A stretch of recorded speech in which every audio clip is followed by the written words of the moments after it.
Sophia. Hi, Sophia. How are you both today? Nice to see you.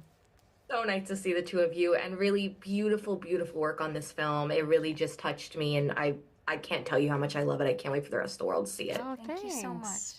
Of course. So Sophia, I would love to start with you.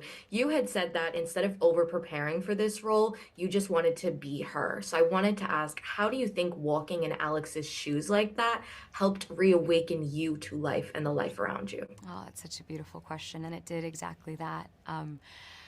You know, I was attached to this film 2 years before we started filming, so in a way, Alex had kind of been living in my bones for that time. And, you know, as Kyle and Sebastian will attest, I'm a big preparer, OCD type. I crave control as Sophia in my life, and Alex is the opposite.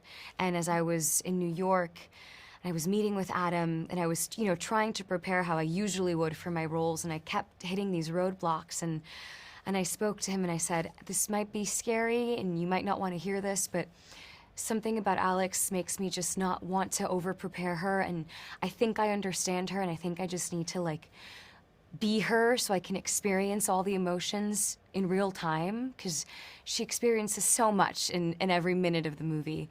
And it was so freeing, like so tremendously freeing to be able to do that. And it like shifted something inside me. I love Yeah. that. And Connie, despite not having a lot of screen time, Elizabeth's presence in the film was Ugh. huge, and in Alex's life, of course.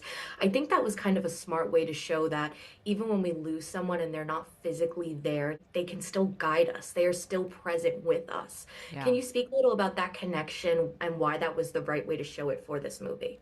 I love that you said that because I've lost both my parents and have always felt like I wanted to continue my relationship with them. And like I've worked sort of like, you know, just to try to feel like I have some connection with them.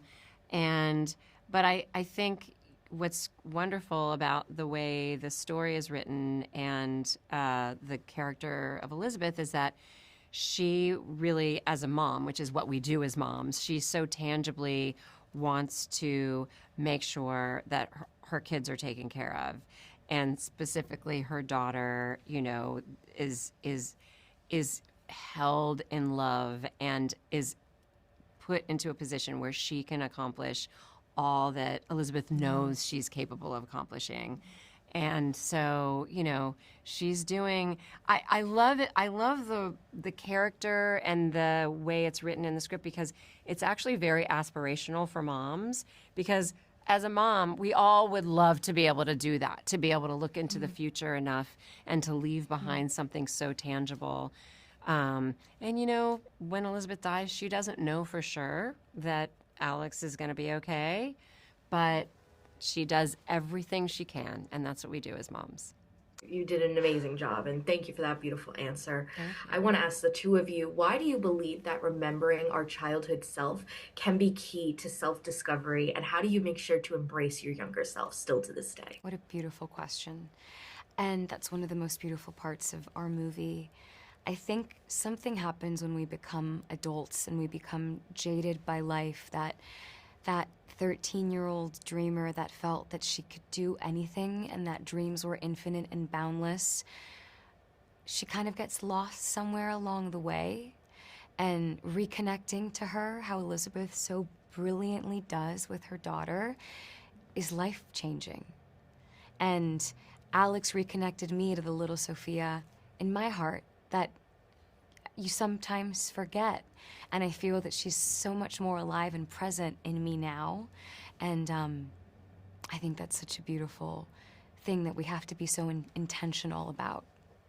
Well, I think, you know, I think curiosity, you know, there's such an inherent curiosity in being a child and open-heartedness. And I think that those things start to get shut down as we get older and, you know, we get kind of, you know, you have to sort of make yourself be more self-protected. And I think that for me as an adult, I try to tap in as much as I can to a child's curiosity, and that's one thing that's awesome about being a mom is that I'm reminded of that with my son, because Seeing the world through his eyes. because it really, otherwise we can just get so closed off, and so I try to kind of remember what it is to be inherently curious.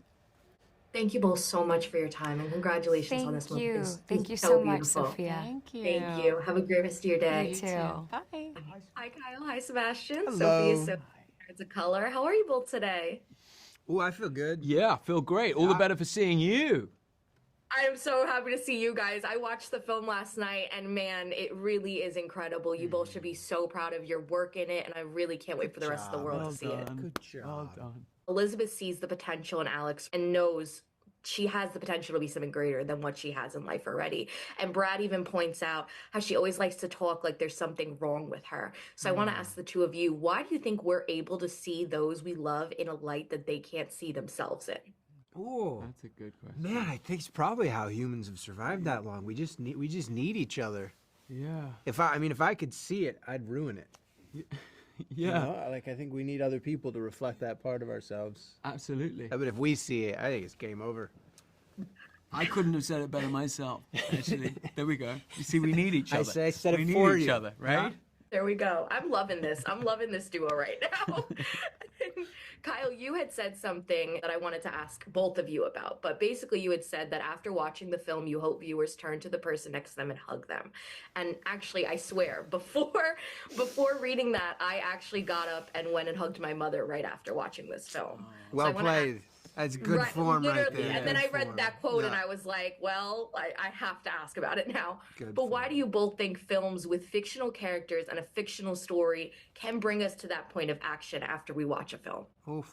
I think it's the only way. Yeah. I think it's why we have stories. Probably we've been telling each other stories forever and ever and ever, and I think that's why, because they reflect Yeah. back to us. Ah. They explain or try to make sense of how we're feeling, right? Yeah. Better than we perhaps could. Was that was his question? Did I just steal that? No, it was for she both just- of she you. just- can't It was bear for how I- both of She just you. All right. He all right. brought the quote did that great. inspired it, but it was for both of you. Come on. I doing see that this great. is a pair right here. It is. Instead of the true love test, I want to ask if you could both come up with 4 questions that you should ask yourself to make sure you are truly living life rather than letting life happen to you. Have I been punched in the face by Jackie Chan? Do I own a 1957 sky blue convertible T-Bird? When was the last time I swam in clear crystal blue waters? When was the last time I jumped off of an icy waterfall?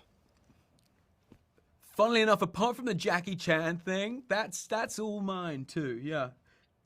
Thunderbird, But you got to add a Clear question to blue remember water. Jackie A lot Chan. of water, a lot of blue. water, blue, ice. And Jackie Chan. So That's me. that's it. So I don't know. When was the last? Like what you guys were just talking about. When was the last time you told your loved ones that you loved them? You know, it really is. It's maybe it's cringe, but it's true. I love that. It's true. And one of the things that really stuck out to me is the theme of kind of rediscovering yourself, reawakening yourself to life. So I want to ask, why do you think embracing and kind of remembering your childhood self can be the key to that self-discovery? Well, I think we talked about this earlier. I think that kids, like they just get it better than. I mean, I don't know what happens. What happens is it like. Trauma. Yeah, tax and mortgages and whatever. I mean, I don't have Life one, but be life in, life, I yeah, believe life it's be called. life be life in. Kids just they get it. They do it better than us, you know. Yeah, So try and keep it there, I suppose. yeah. Kyle, anything to add? I mean, that was A+. He's an A+ guy. Right? There we go. Last quick question for the both of you.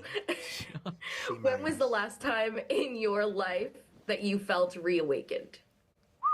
Woke up this morning.